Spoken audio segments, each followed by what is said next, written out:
And they always label this behavior simply based on, oh, it's just business. So it's okay to be a shitty person because it's just business. That's pretty crazy. That's pretty crazy.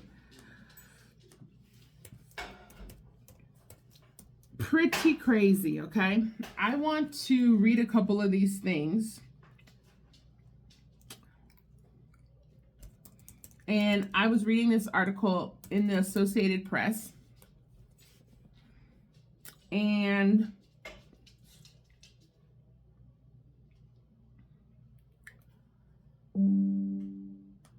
I want you to really think about, as I'm reading some of this stuff, what is this going to do to put more money in your pocket? What is this going to do to make your life better? Oh, he has turkey. Okay, thank you. I really want you to just think about it. Like, how are these things going to make your life better? How are these things going to make your life better? Okay. So immigration and U.S. border. There's only one single thing that Trump has said that, because I'm a fair, rational person. There's only one single thing that he said that he's going to do that I believe could be something good. And that is to label the cartel as a terrorist organization. I do believe that they're flooding drugs into the United States. I do think it's crazy. And mind you, maybe like drug dealers have absolutely no morals and values, but I still don't truly understand why you would create a drug that's making people die as soon as they try it. Like, I don't understand. I probably need to do some research on that, because why would you want to kill your customers? Like, I really don't understand, right? But that's neither here or there. But I think that could be a good policy. But let's look at this. So one of them, stop refugee arrivals and suspend the U.S. refugee admission program effective January 27, 2025, pending 90-day review and recommendation from Homeland Security. So basically, all these people that were doing this the right way, refugees, I also read that it was some people that were seeking asylum from the Taliban, like that had been approved to come here. That's all done. So, Lord knows how many of them are going to die in the process, but I guess that's collateral damage. And I guess that's what it means to make America great again. I guess that's what it means to make you have more money and make your gas prices lower and make you have better opportunities, I guess. Okay.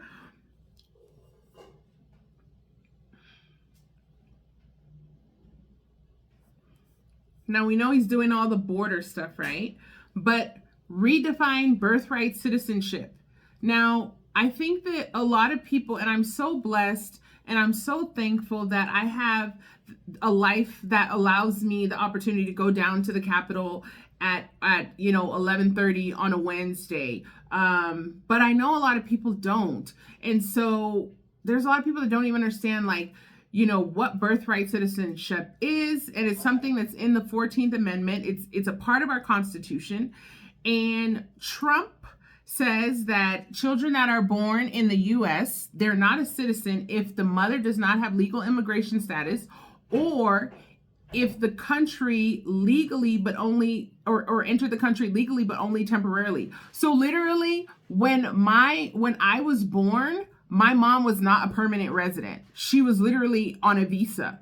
So literally, but my father's from here, but that could apply to me. And again, it's so ridiculous. Where am I going back to? Where am I going to? I lived in the United States. I was born here. I grew up in Colorado. Like, where am I going to? Now, explain to me how removing birthright citizenship and sending people back to countries they don't know is going to be helpful to you financially. How is that going to make your life better? Okay. The order forbids U.S. agencies from issuing any documents recognizing such a child as a citizen or accept any state documents recognizing citizenships. The order is already being challenged in federal court because he doesn't have the authority to do that. But here's the thing, right?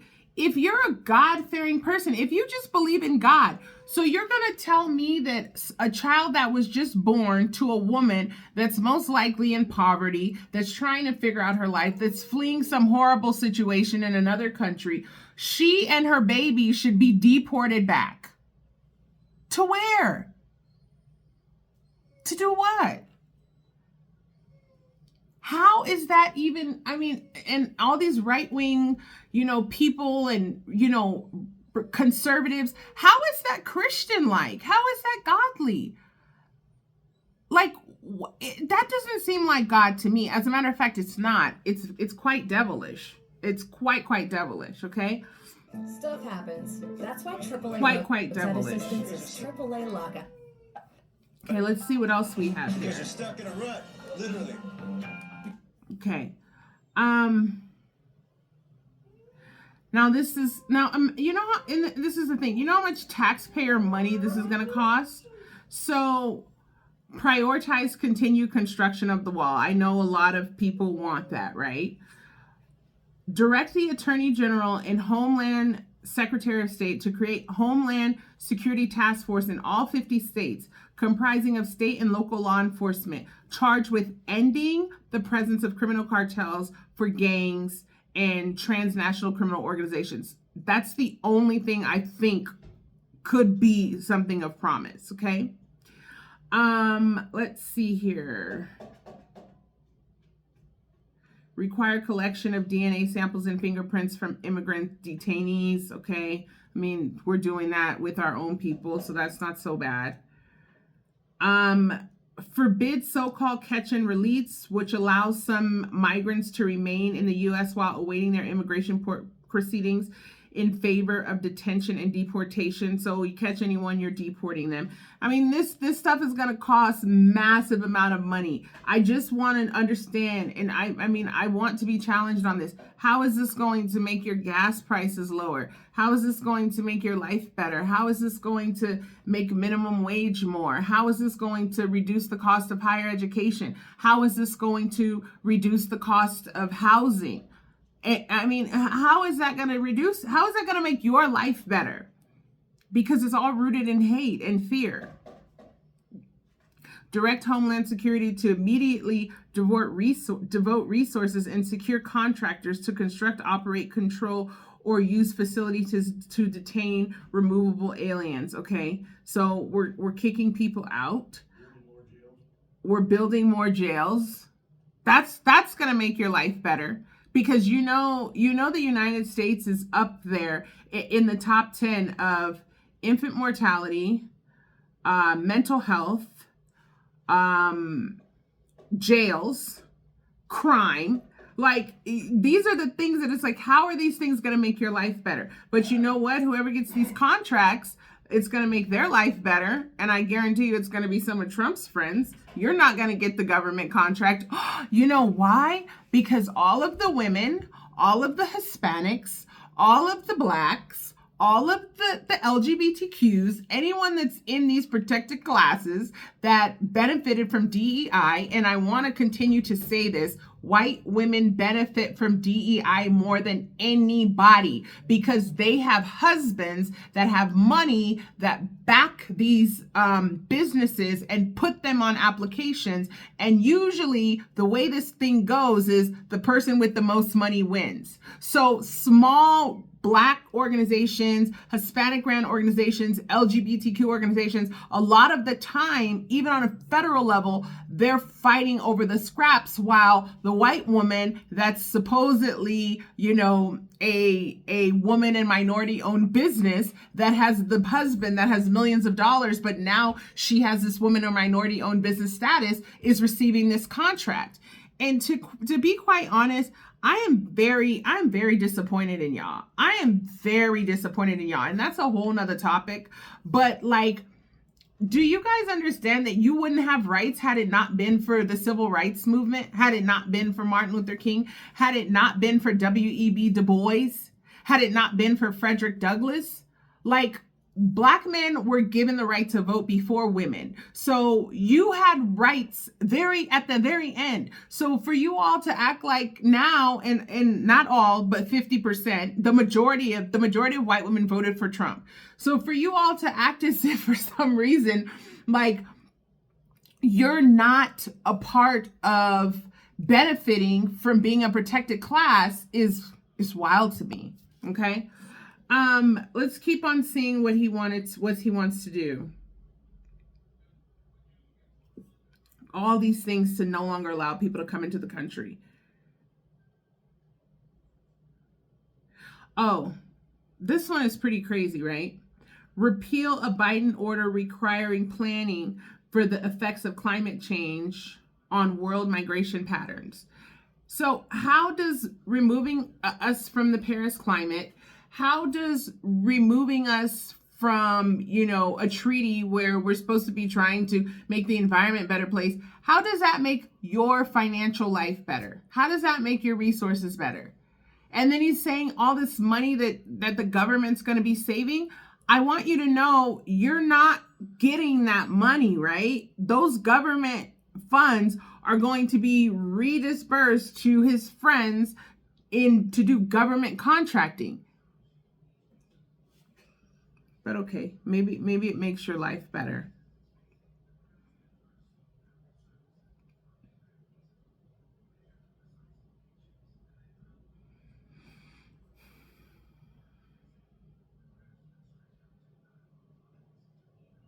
Okay, this one is us. Direct the Attorney General and others to deny federal money to so-called sanctuary cities. The administration sees as interfering with federal immigration enforcement laws. So basically, like, federal funding would no longer come to Denver. Aurora is not a sanctuary city. That's another thing. We need to take Aurora back. We're too diverse. We have too many people in Aurora that come from immigrants. We're the fourth, I heard today, we're the fourth most diverse city in the United States. That's what I heard today. Aurora, Colorado. And we have a predominantly Republican council, although they're not supposed to, have a partisanship. But we have a predominantly Republican council that has now that has the power to mute you after you voted them. You go up there to testify, and if they don't want to hear what you're saying, they can mute you. And now, like normal city councils where public hearing is first so that the public can be invited to talk about issues that are concerning them, and then they can go home so the city council can take care of their business, which is what they were elected to do. Now you have to wait till the very end. Sometimes the meetings go till 9, 10, 11 o'clock at night. Like, if that's not a undermining way to sensitize and censor what people have to say, just because you don't want to hear about Kylan Lewis being killed by the Aurora Police Department doesn't mean that you then create a sweeping rule to where you now control what the people that elected you can and cannot do when they come to either congratulate you or critique you about what you're doing as a public servant. That's why Dems must focus on getting the Aurora City Council back, and not to be extremely progressive, because to me, if it's extremely progressive, it's the same as being extremely liberal. We need people that are moderate. We need people that can represent all communities fairly and equally, okay? Whole nother topic, but that is what that is, okay? So basically, no more money if you if you're a sanctuary city. So just all these things about basically figuring out ways to completely destabilize local governments so that they can come in and essentially swoop people up. Do you guys remember how horrible we looked the last Trump presidency when all those children were in those cages with those metal blankets on them? And then it was such a disaster and everybody was like, oh my God, this is not what our country represents. Well, what do you think's getting ready to happen? You know how many kids are going to be displaced, that are going to be assaulted in those places? Like, it's about to be a mess. Explain to me how that makes America great again. Explain to me how that makes your life great again. And let's not forget, America was literally founded by immigrants that stole the fucking country, that stole land. And not the best of the best, the worst of the worst that left England. So this whole thing, and then the whole time, imagine how Melania, the first lady, must feel. She's an immigrant. And he's sitting up here saying these negative, horrible things about immigrants. And I promise you, she has somebody in her family that when she first got here didn't come over right. Now she's rich. She's married to the most powerful man in the United States. And, you know, it's a disgrace. It's a disgrace. Okay, so begin review of U.S.-Mexico. Okay, the whole thing about changing the Gulf of Mexico to the Gulf of America. How does that make your life better? How? The External Revenue Service to collect tariffs. I don't even think that a lot of people understand what a tariff is, okay? A tariff is a tax on the business, allowing them to sell their products in the United States. But who do you think is going to pay the tax? If you know anything about business, the cost of the good, okay? So I'm reading this book right now. This book is $17.99 in the United States and $22.99 in Canada. This book probably costed maybe $7 to produce per book. But why is it $17.99? Because they include the taxes that they're going to have to pay. Those go back on the consumer. They include maybe the production of the book, but I think that's all included in that first little $10, right? So they don't pay $10 to create a book, the taxes and everything, and then say, okay, consumer, we're only going to charge you $10 too. The consumer pays this, even as a business owner right now. When people purchase tickets to go on their cannabis rides, all those fees are put on the consumer, not the business. So it's like your prices for goods are going to go up. And everybody's like, yeah, tariffs, charge China. The question is, why do large corporations choose to outsource, to save money, so that the CEO can get $47 million per year as a salary, while you've worked there for 20 years and you're never going to even make $100,000? That's not an immigrant that's doing that to you. That's not a black person that's doing that to you. That's not a Hispanic person that's doing that to you. That's not Asian. That's not a gay. That's not a transgender. That is called big business. That is capitalism that's causing your life to feel like it's impossible and you're drowning. Okay? Climate, energy, environment, diversity, transgender rights. Give executive branch department and agencies 60 days to eliminate diversity, equity, and inclusion programs, including all chief diversity officer jobs, equity action plans, and environmental justice positions. Require departments and agencies to give the White House Office of Management and Budget and Accounting of previous DEI efforts, including the name of relevant DEI contractors and DEI grant recipients. Now, there's two parts to this, right? Not only do white women receive the majority of this stuff, and I keep saying that because I've seen data, I've read articles, I've been working in the diversity, equity, and inclusion space, specifically in cannabis, for the last 6-7 years now. And it is true. Right now in Colorado, we have a social equity program that's ran by all white women. So I know that this is the case. There's white women that are, we have one that in the city of Denver, they have a white man that, you know, he's sometimes a minority when he wants to be, but usually not, that's running a program. So people think that these things are going to Black people, and they're not.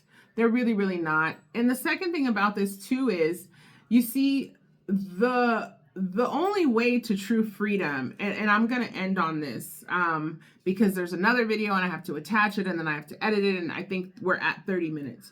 But the only way to true freedom is through economics. And for most people, the only way to obtain economics is through higher education. So higher education equals higher economics. And then, you know, our culture, Black people, we hold up high and praise celebrities as if they're smart, or athletes as if they're, you know, the people that are going to make our lives better. 9 times out of 10, they're not. They're the people that are going to get their money. They're going to take care of their family. They're going to take care of, and they're going to set their lineage up. And that's good, because that's one more Black degree. That's one more Black millionaire. That's one more Black business owner. That's actually a business owner versus self-employed, meaning you have employees versus you work for yourself. So those are all good things. But at the end of the day, during this next 4 years, it's fundamental that Black people have a clear agenda. So when Trump leaves, we can make dramatic progress unapologetically, you know, and a basis is just, let's agree on reparations. And I know that's so difficult, because once you're Black and you're in these spaces and you have a little bit of power, you want to maintain your power, because a lot of us come from poverty. Like my grandmother on my dad's side, she would be first generation millionaire out of her whole lineage, right?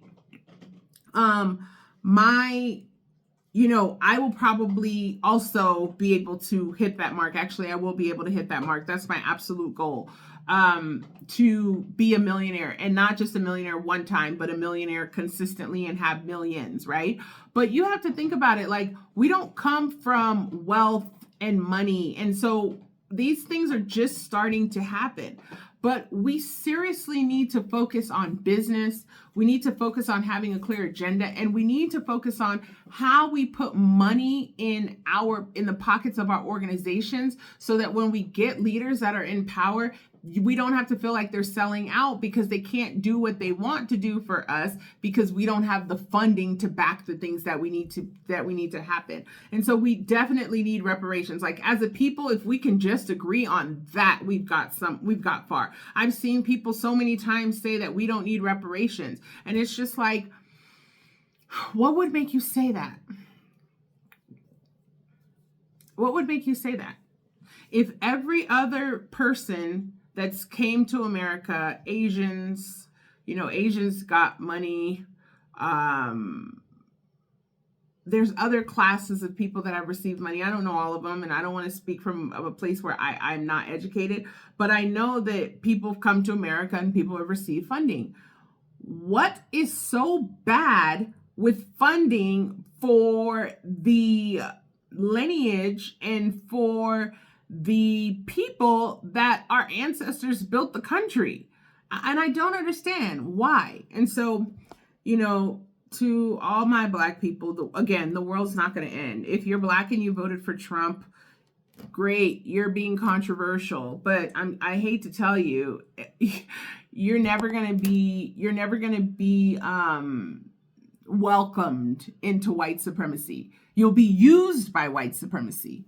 Oh, white supremacy will use the mess out of you, and you don't even know it's using you. You don't even know it's using you, because white supremacy is so good that it will having you believe that you are better than someone that looks like you, that came from the same place as you, and you're the special one.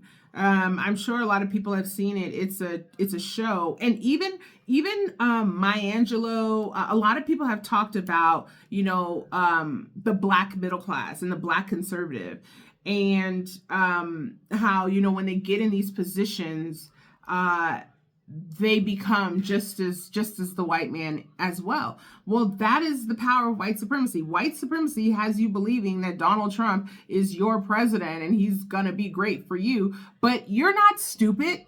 You see him cutting off all this access and all this money. Federal contracts really do help create Black millionaires. I want you to know that. So all that stuff's gone for at least the next 4 years. So while we're, in an outrage and we're trying to figure out what's next, just know that Martin Luther King had it worse. Sojourner Truth had it worse. Harriet Tubman had it worse. Frederick E. Douglass had it worse. W.E.B. Du Bois had it worse. So we're in a great time to continue to progress and make change. So don't let some 80-year-old white man make you feel like life is over. And everything that you're seeing is just things that have been hidden. And now they can do it up front and be bold about it.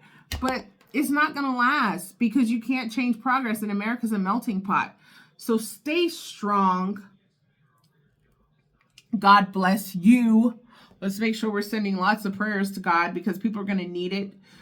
Make sure that you're not believing in the rhetoric, because all these people now own the majority of all the news that you're reading too, right? And so they're giving you the information that they want to give you. And that's a whole nother conversation. But pray for your immigrants, your immigrant brothers, your immigrant sisters.